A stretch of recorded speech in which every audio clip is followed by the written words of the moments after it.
Hey Sugar Geeks, Liz here again. Today we're celebrating all things spring and we're creating this beautiful meringue flower potted plant cake. Those are meringue flowers. How cute are they? If you loved making my meringue lollipop cake or my meringue cookies, this is gonna be the cake for you. Okay, so first thing we need to do is make our meringue. We have a bain-marie, which is basically just water. This is not plugged in. Okay, so we're gonna get our water boiling. I have 2 inches of water in the bottom of this pot. And we wanna get that bubbling and simmering. And I'm gonna use a stainless steel bowl right on top, bain-marie. And into this, we're gonna put our egg whites, 3 egg whites to be exact, 5 ounces of just regular sugar. And you could use a whisk, but I'm just gonna use the whisk to the mixer. Less dishes. So all we're doing right now is we are waiting for the sugar to dissolve into the egg whites so that we can then whip it into a really smooth meringue. If I were to whip this right now, it would just be like grainy and crunchy and not meringue. If you asked a professional how you know when the egg whites are ready, they would say 110 degrees. But I say when you stick your finger in here and you don't feel grains of sugar, it's ready. So we just want to make sure that the water is barely simmering, not like going crazy and bubbling. And the water should not be touching the bowl. It is possible to actually accidentally cook your egg whites, and there's no coming back from that. So I kind of just keep it mixing a little bit just to make sure that the temperature is distributing evenly, especially around those edges. Yeah, I still feel lots of sugar. Okay, that is definitely ready. It's nice and smooth. I don't feel any grains. And it also kind of looks thinner and waterier, so I can kind of tell visually that it's done. So we can take that off the heat. All right, so now it's time to whip it. Whip it good. We want to whip this to stiff peaks.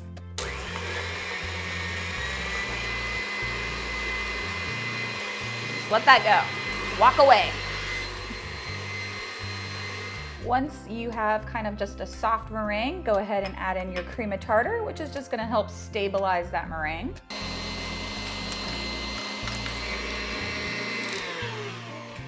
Quality check. See this meringue just kind of flopping over? That is not ready yet. It needs to be sticking straight out. Okay. Oh yes. You see that? Ooh, straight up. That is what we call a stiff peak. That's what we want. So all we have to do now, put in our vanilla and a pinch of salt because that matters, and just mix that up.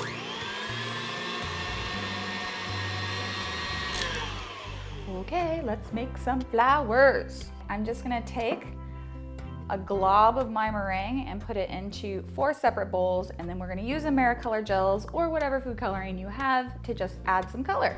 And then your leftover meringue you can just bake into cookies or something. Just a drop of food coloring. Oh my God, that's a lot. Purple in that one, a little bit of green. Just mix those up. My green is like electric green. I'll add a little bit of yellow. Much better.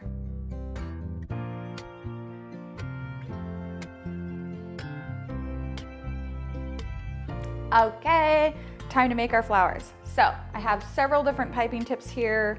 I'll put that list in the recipe description so you don't have to keep track of all of them, but you can really get away with whatever you have. We're gonna use a star piping tip to make our roses. We're also gonna use the star piping tip to make our hydrangeas, and then just a simple round tip to make our daisies, and a smaller round tip to make the centers of the daisies.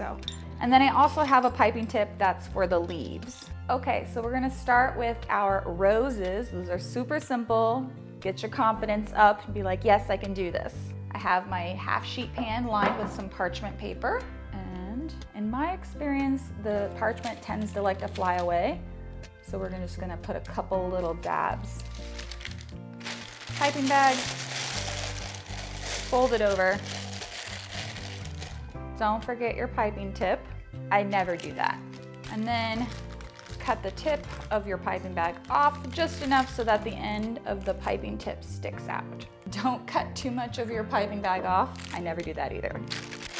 All right, In you go, meringue. This is not all the way mixed, and I'm just gonna let it be. Now our cake is not that big, so we don't need a ton of really huge flowers. I'm just gonna like literally make maybe 3 of these. So now I have some varying degrees of cake pop sticks, some short ones and some tall ones. I'm gonna put just a tiny bit of meringue down on the paper and put my cake pop stick right on top. And then we're just gonna do a little swirl. Ooh. And then I'm just gonna alternate. So I'm gonna come to the other side here, maybe a little bit bigger this time. I'm gonna fill my piping bag with my leaf tip. I'm just gonna take some of my pink, put that in one side. As best you can, put the darker purple on the other side. And this is super easy. We're just gonna be doing little stars.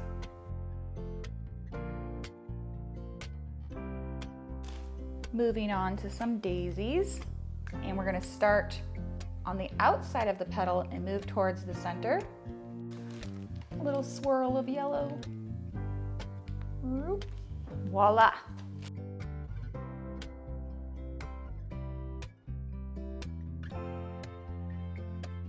I have a little bit of leftover yellow and white, so I think I'm just gonna make a couple more like kind of roses type.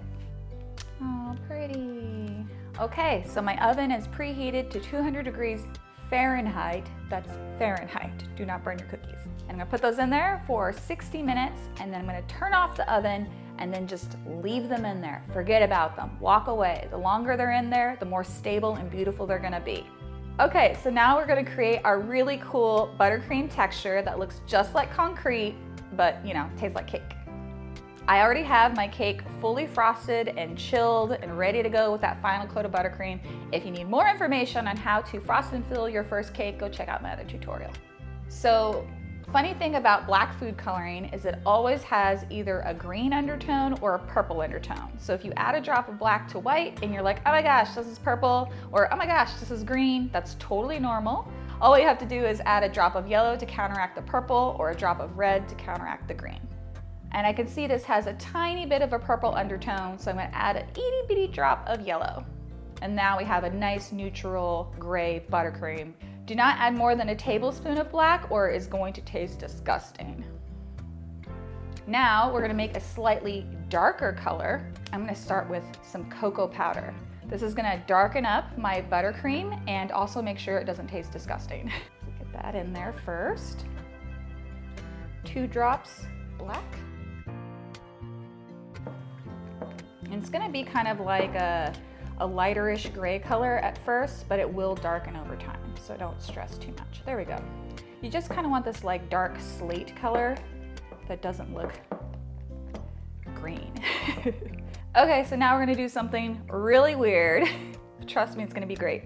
I have the domes that I cut off of my chocolate cakes right here. I only ate part of them, and then we're gonna save the rest. I'm gonna take a little bit and crumble it into my buttercream. And what we're basically making is almost like cookies and cream. You want some texture in there, right? Give it a little bit of like variation. You can put some in the dark one as well. You can use chopped up chocolate, you can use sprinkles. It's gonna be awesome. Okay, so I'm gonna take my light gray buttercream, put it into a piping bag with a medium-sized round tip. This is an 804.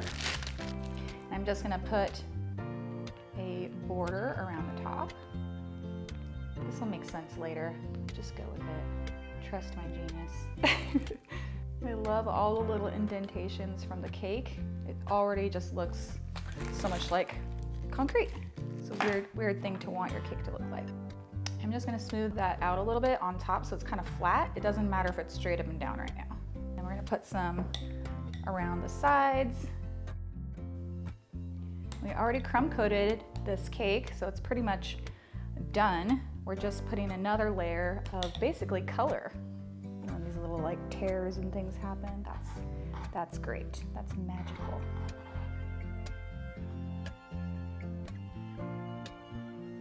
And then we're gonna take our bench scraper and just straighten out those sides.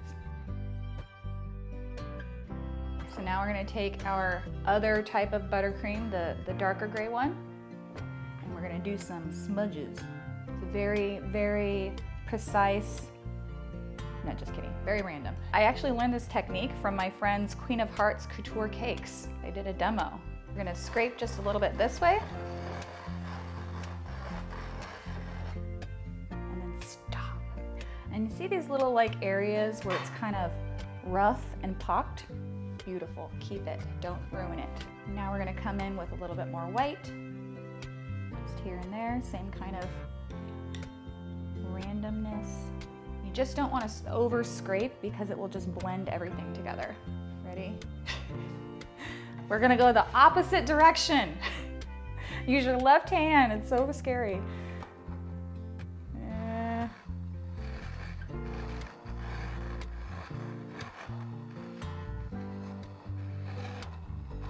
Okay, good. Woohoo, we did it. Okay, so that part's done. Now all that's left to do is to add our meringue pop flowers. Oh my gosh, it's gonna look so cute. Okay, we do have just some teeny tiny cracks in some places. That's okay. They just release right off the parchment. We have a beautiful little meringue pop. Is that so cute? So let's go ahead and start putting these on our cake. I have some more of our cake crumbs here from the tops of the cakes that we're gonna use as dirt, yeah. Just gonna crumble that in there. That's what we needed that little ridge of buttercream for. This is my triple chocolate cake recipe, so there's little chunks of chocolate in there. So yummy. I think I'm just trying to make kind of like height, depth. Some small ones, some short ones. If I was really on top of my game, I probably would have made the cake pop sticks green.